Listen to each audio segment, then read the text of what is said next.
All right. Well, good morning. Welcome back. You've survived 4 weeks, two left. This is week 5 of James asking and receiving. Before we, so I found a metaphor. I thought of a helpful metaphor to talk about last week a little bit. We're going to do just some thinking to get our heads on straight, and then we're going to dive into a good chunk of what's left of James. So, last week I ended with saying, I don't know why I feel comforted that God also doesn't get what he asks for. I just know that I feel comforted by it. And I want to be able to say more about that. I think in words mean everything to me. Like Chance wants to just hug me and have them mean things. I'm like, precious, sweetie, no, you're gonna have to say it. Otherwise, you didn't communicate anything with me. I'm all about words. So I want words for this, which is why I like metaphors and things like that, because I think in words. So I thought of a metaphor. It's as if God is standing by the edge of a desert and we have just crawled our way through for 3 days and we are desperate need of water or we're going to die.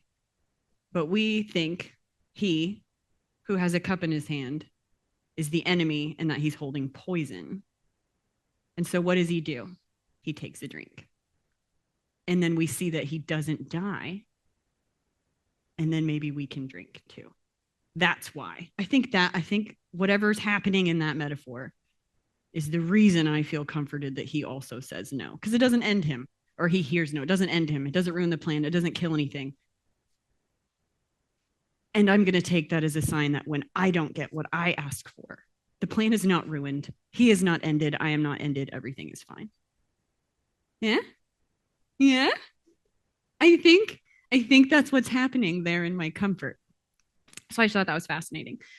But that's also why I think this metaphor talks to us about why James cares so much about the things that we do. Because if how it works is God holds the cup for us, the water, and he drinks it to show us this isn't poison. It's like actually a chain reaction. Now we're the ones standing at the edge of the desert with the cup, and the next fool coming along is going to think that we're trying to poison them unless we're willing to take a drink. Right? That's why we have to behave like God, so that the same proof can chain reaction its way on down through like it's meant to do. Okay. Anyway, so this week we're talking about God as the asker. So the real logical place to start is he's God. So is he really asking? Can God ask? Can God ask? Well, why else would James need to teach us to make the right choices if we didn't have a choice, right? Okay, so there's your choice. And God does ask. We know he asks because sin and death are here. And he could have stopped that. We also know he asks partly just because of Jesus and the cross. He made a way. He led the horse to water, right? And he's asking you to drink. But there's also that weird thing where God asks us to do what? Follow his commands. So it's not like, it's like freedom. Real freedom isn't freedom of choice to do anything you want. No. Real freedom is freedom to do the right thing. That's what real freedom is. And just like it's like that here. So he asks us a question, but he doesn't ask us to answer any way we like. He asks us to answer this way or that way. Pick one. Follow his commands or don't. But there is still the question. You do still have to pick. Do you follow or do you not follow? Is he trustworthy or is he not trustworthy? So I'm going to stick with it that he does ask. Otherwise, why would he tell us about the sheep and the goats later that he's going to separate, right? Because these guys made a choice that these guys didn't make and vice versa. So there's a choice. Does anybody have a problem with the fact that there's a choice? No. Gary says a lot of Calvinists do, but I'm not worried about them right now. I don't even know who they are. So just don't listen to this.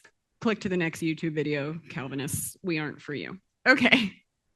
All right. So he does ask.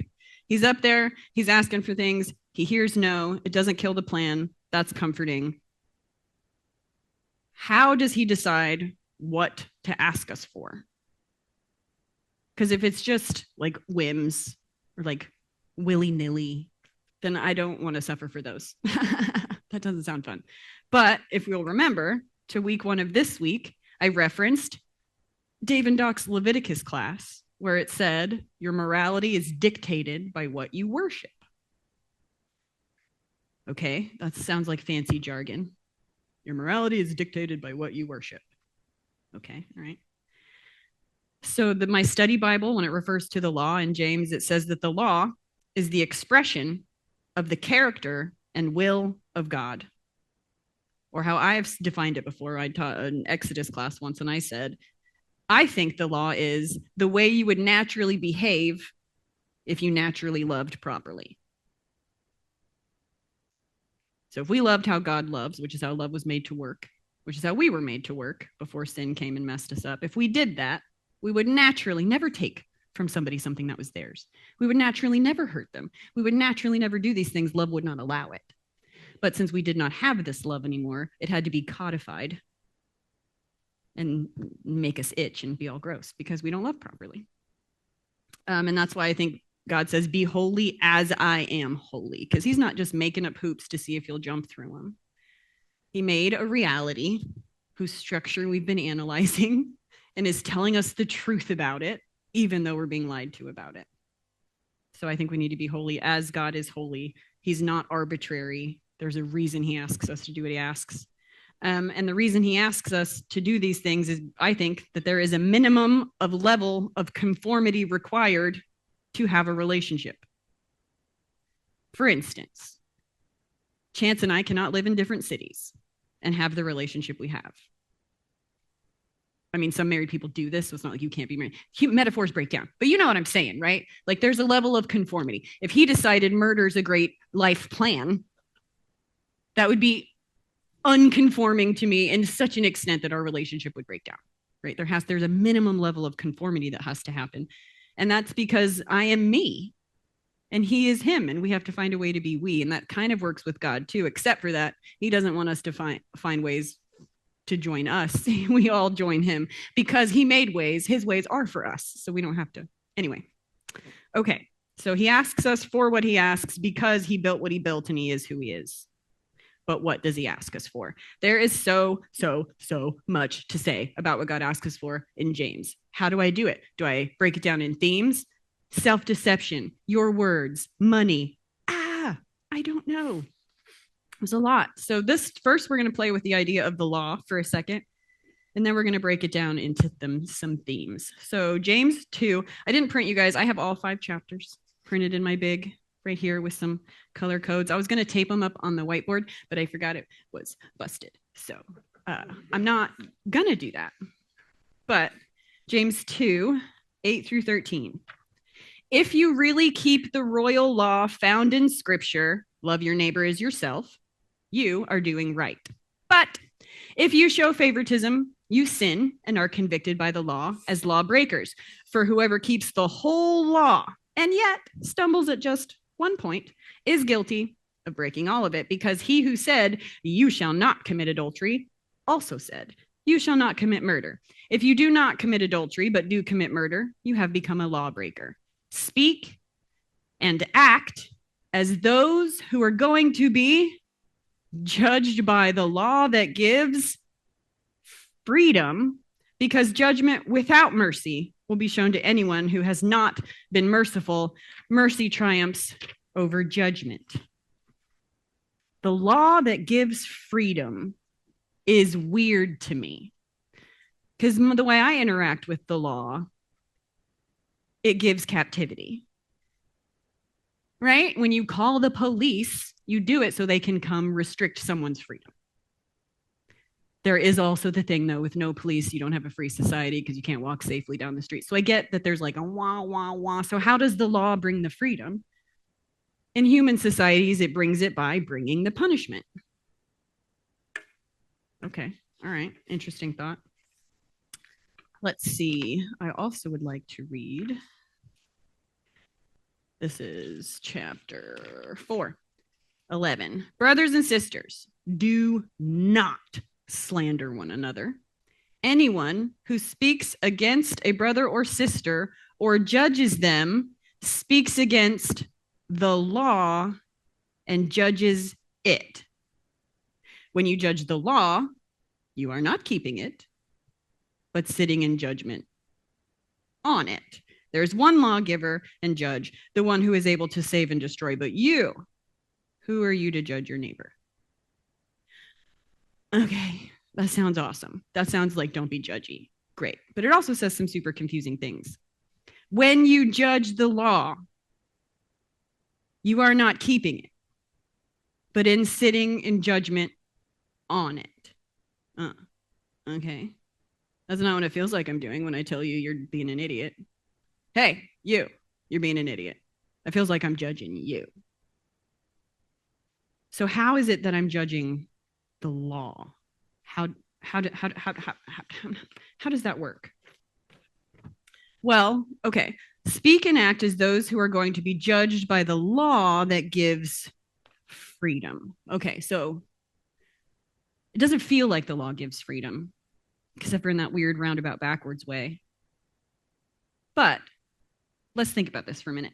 When I go to a store to buy bread, you can say, I am buying bread, right? You can do that. You can talk about me in relationship to my goal. So what's the goal in relationship to the law? It gives freedom. What? And then I remembered all that weird business from somewhere else in the Bible. I didn't look it up where it's in there. You'll know what I'm talking about. Where it says the law came so that sin could be truly sinful. Okay. So the law came to tell me that my sin is bad. Why would it do that? So that I can go get the help I need. Because if I don't know I need help, I'm not going to go get help. Right? So the law has a goal. And the reason it came was not to punish you, but to redirect you back the right way. So that's the goal of the law ultimately. The reason it came was that you could know sin was bad and run the other way. Can we have the mic?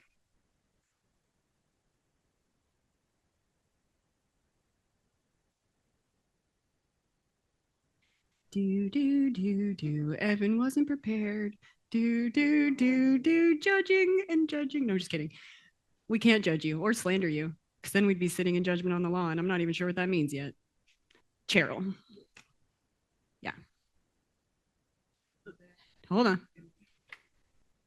Okay. No, is it muted? No, you are fine. There you go.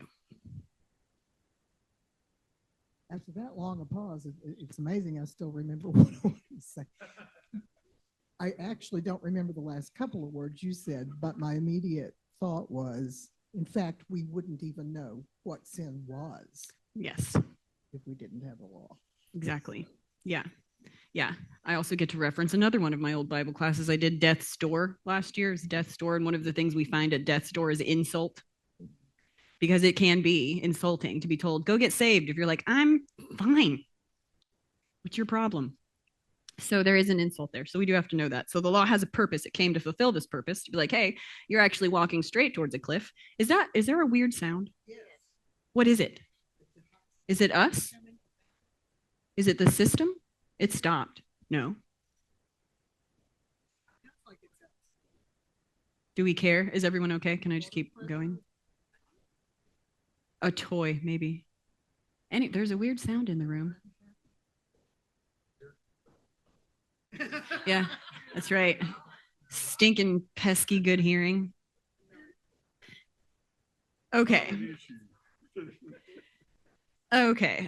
Moving on. All right, sounds are mysterious. Okay, so the law has a goal, and the goal is to bring you to your salvation. That's why it came. Like it had to do an ugly piece of the puzzle. Fair enough. I don't want that job either, except for I'm great at tough love, so I actually do like that job. That's not the point. It had a job.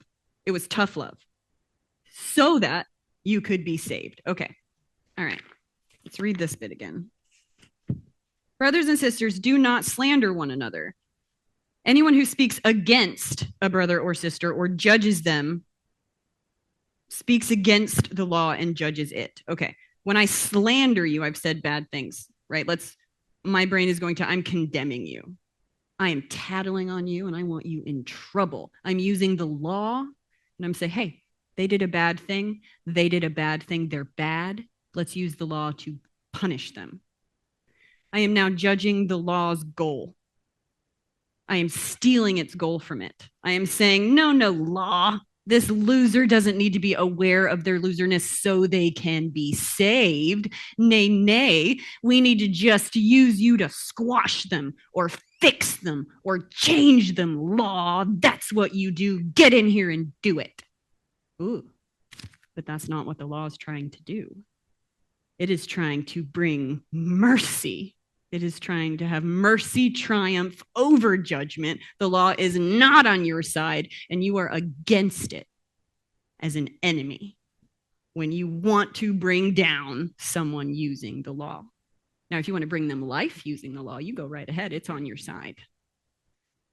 Which is the difference between, I mean, when Christians have this weird issue all the time with don't judge your neighbor, which in today's American culture means don't tell them you have a negative opinion of their behavior.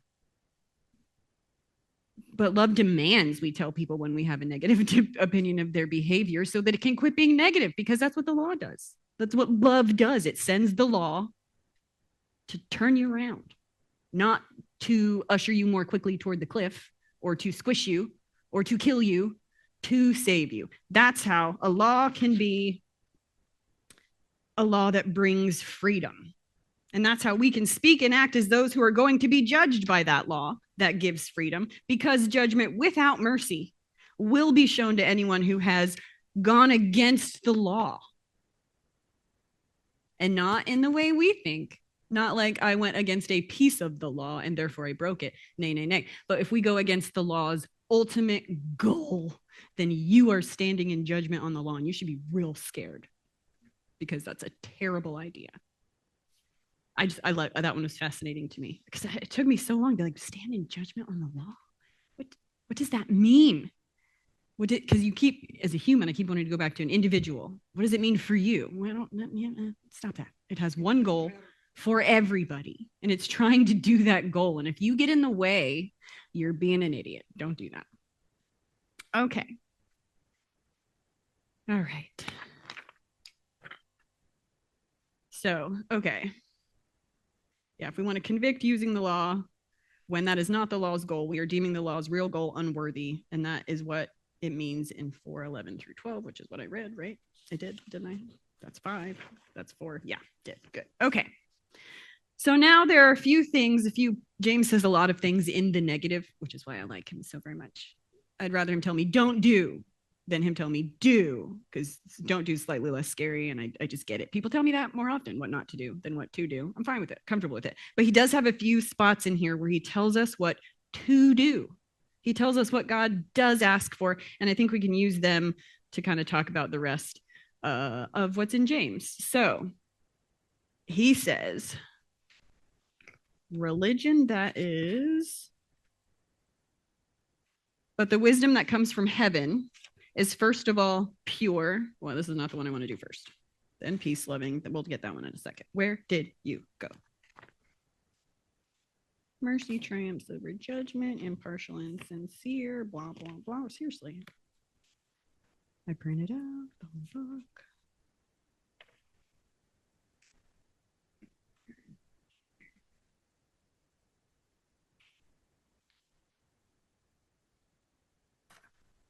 You know what? Let me find it in the real book, the one I use all the time, where I know where the things are because they're in the same spot in the page.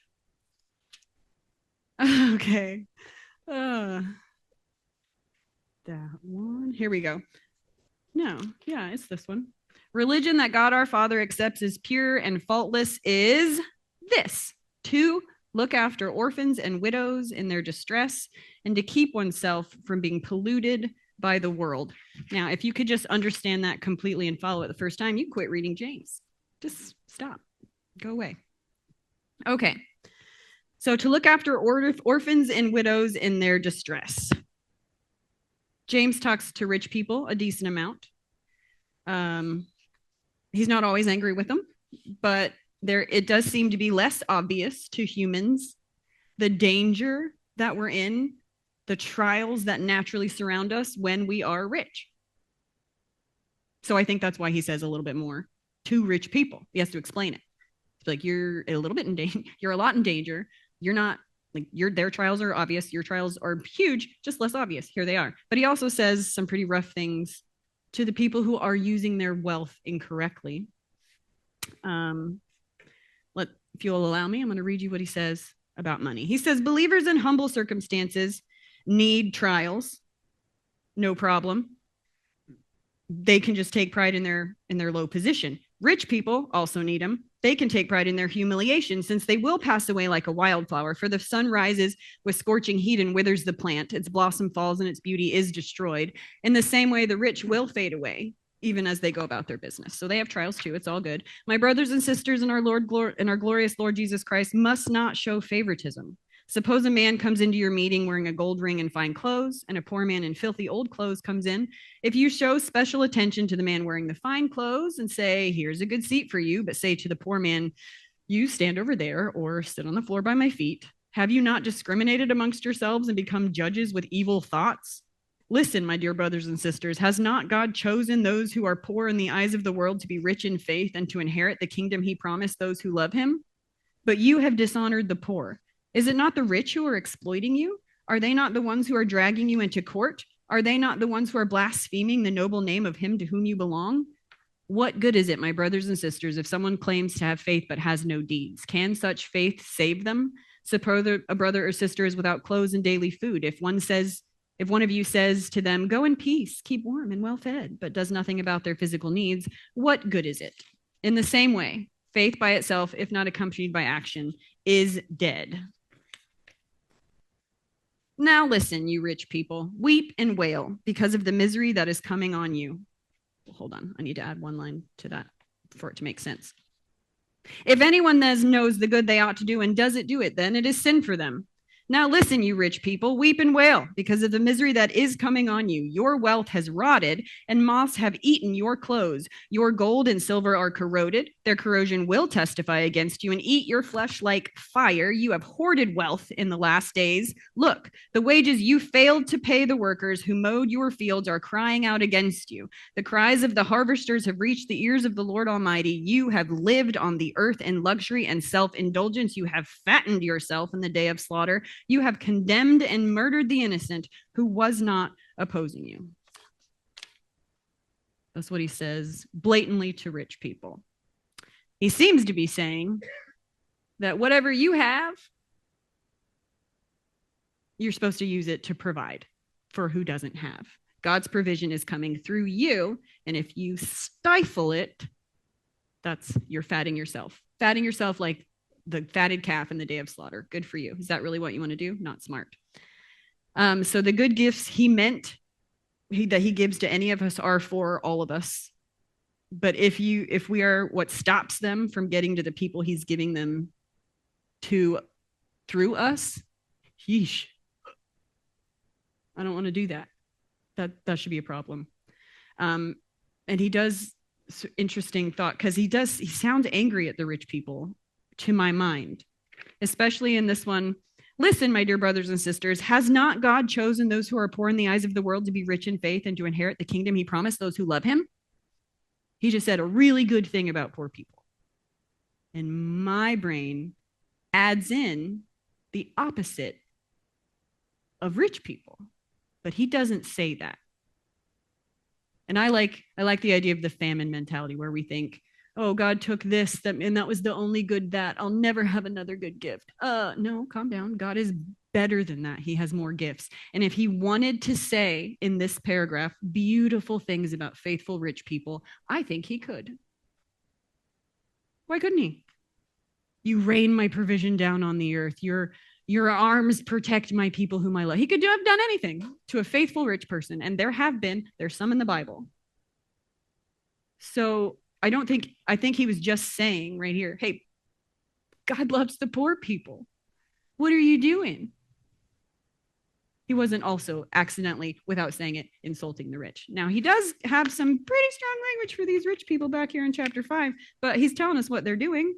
They're not paying people who are working for them. They are taking someone's whole life and not giving them anything for it. They aren't allowing the provision God has sent through them to spread into the community.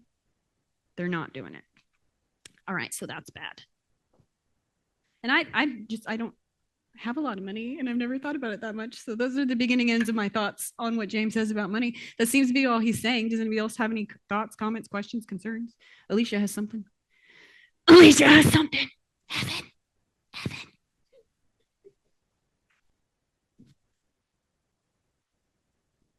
My confusion with that is what is rich and what is poor. Because if you look at most people in the world, even in Austin, we're rich.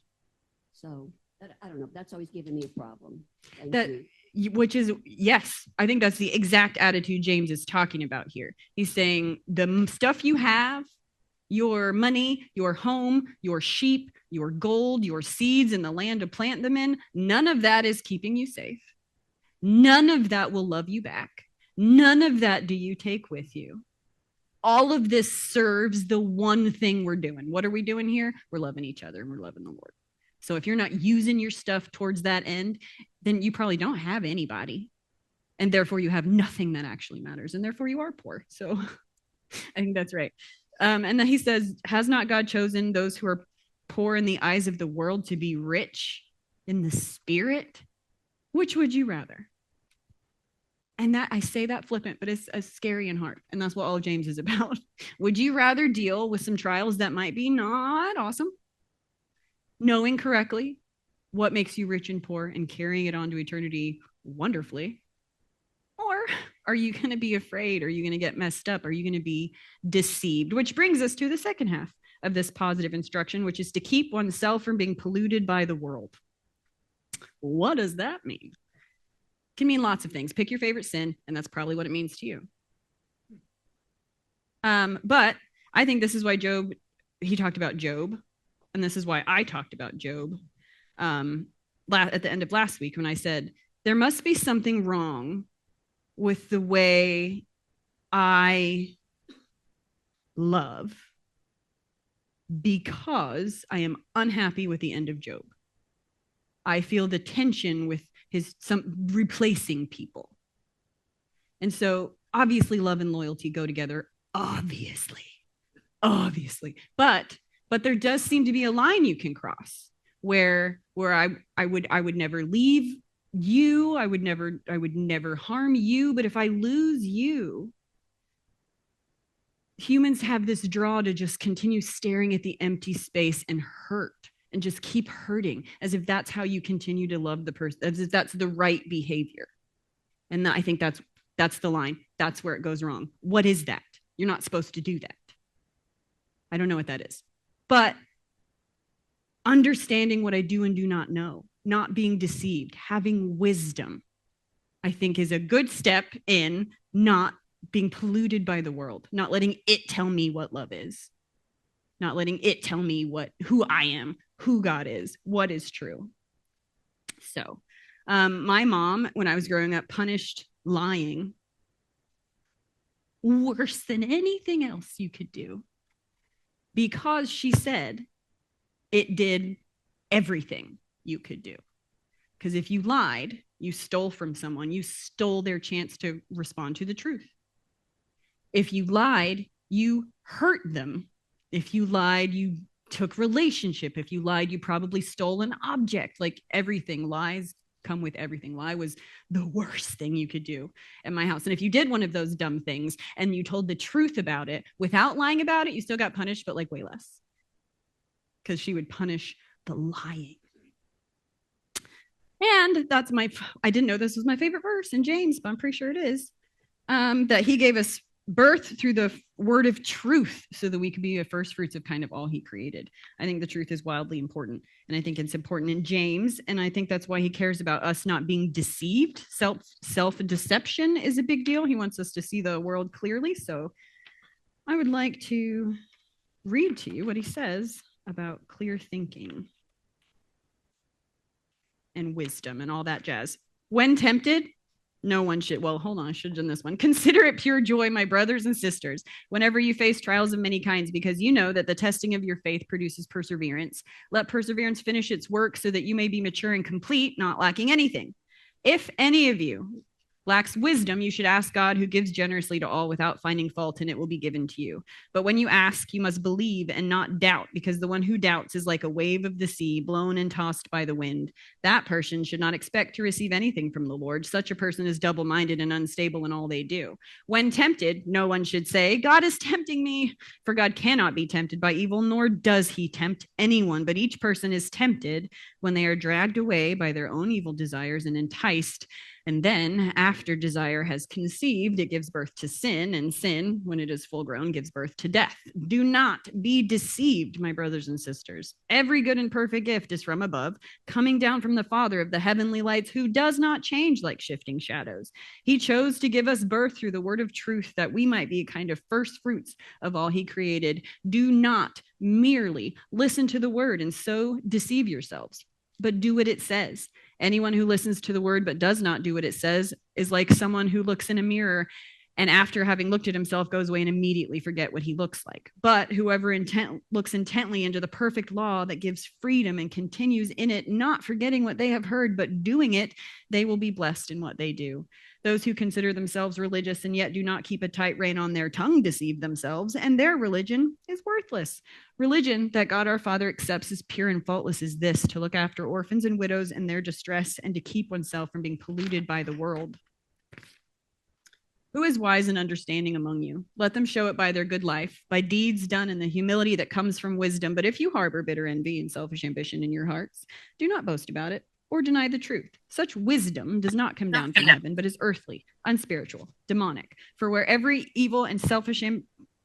you have evil and selfish ambition, there you find disorder and every evil practice. You adulterous people, do you not know that friendship with the world means enmity with God? Therefore, anyone who chooses to be a friend of the world becomes an enemy of God. Or do you think Scripture says without reason that he jealously longs for the Spirit he has caused to dwell in us, because he has given us more grace? That is why Scripture says God opposes the proud but shows favor to the humble. Submit yourselves then to God. Resist the devil and he will flee from you. Come near to God and he will come near to you. Wash your hands, you sinners, and purify your hearts, you double-minded. Grieve, mourn, and wail. Change your laughter to mourning and your joy to gloom. Humble yourself before the Lord and he will lift you up. Now listen, you who say, today or tomorrow we will go to this city and spend a year there and carry on business and make money.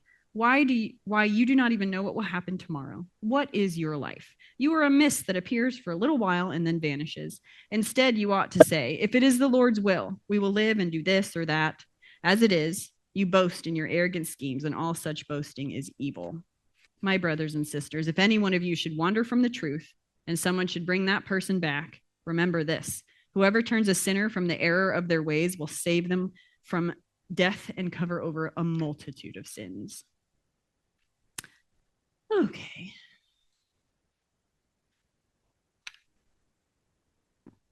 All right. So this is what that's, and yeah. So James talks so much about deception and our words because the truth matters.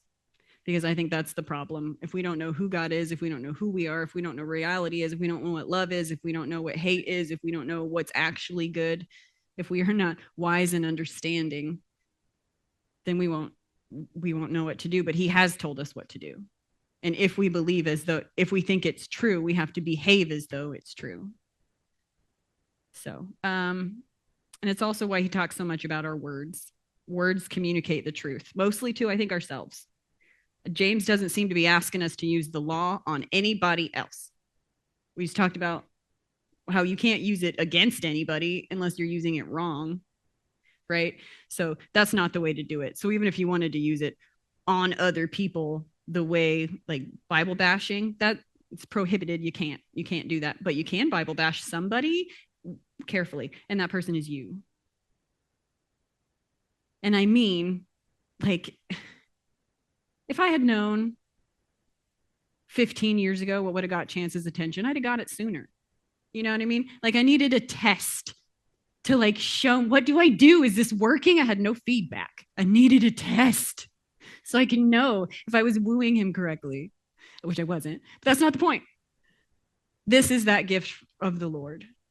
If you love him and you want to chase after him, he has gifted us a test, a plumb line, your words, your money, the way you value other people, how you want to use the law.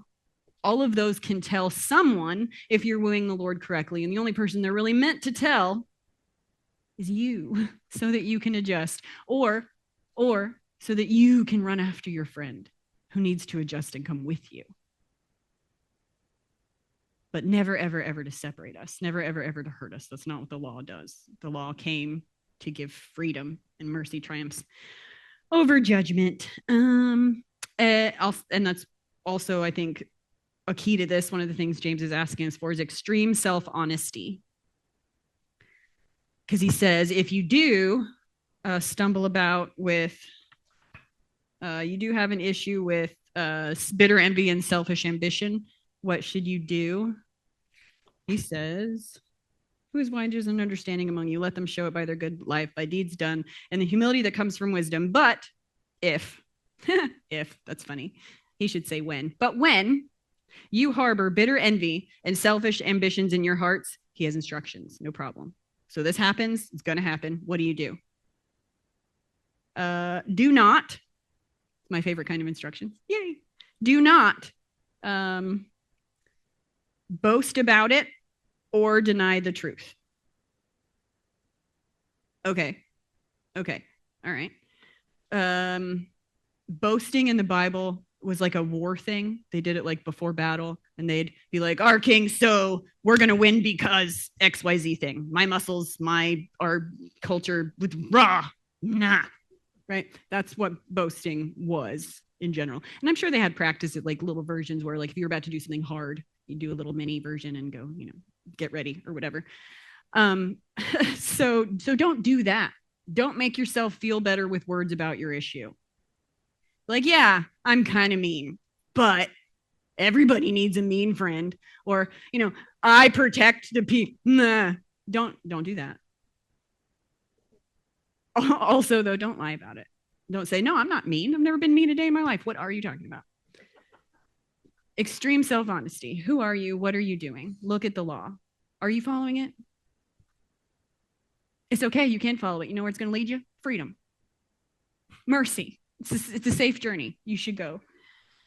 But extreme self-honesty. Chance and I like to listen to, what's his name? Self-discipline guy. Jocko. He's a former, his nickname that his family gave him is Jocko, and that's what he goes by. He's a Marine, and his whole deal is discipline equals freedom. And he's talking to people about their bodies and about their lives, where if you eat healthy and you work out regularly, when you have discipline and a birthday comes along, you have the freedom to eat as much cake as you want, right? Discipline equals freedom. And I think that's true of the Lord. Discipline, extreme self-honesty will lead you to freedom. God will get you there. But if you're lying to him about the problem, if you won't even talk to him, AA knows. First step, admit you got a problem. James is right there with you. First step, sinners, admit you are one. Admit bitter envy and selfish ambition follow you around everywhere you go. And that you're just trying. And that it'll be all right. So that's what we do. We have 12 minutes before 9, so 2 minutes of class. Next week, we're going to do, I think we touched on almost all of James, except for the bit about Abraham and Rahab. And next week, we're going to compare and contrast the way Paul talks about Abraham and the way James talks about Abraham, because a lot of commenters I notice will tell you they disagree. And I vehemently disagree that they disagree.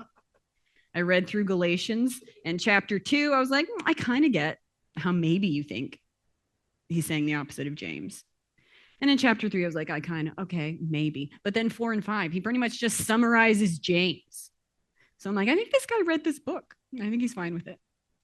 So we're going to talk about that a little bit and see why Paul said what he said, what James says, how they're saying the same thing, just to play with it so that we know that they don't disagree, because I think it's important that they don't. Does anybody have any questions, comments, concerns, challenges? Doc says I'm awesome. He said good, but I'll take it to awesome. Anybody else? Anybody else? No? Awesome. We'll see you next week. Thank you.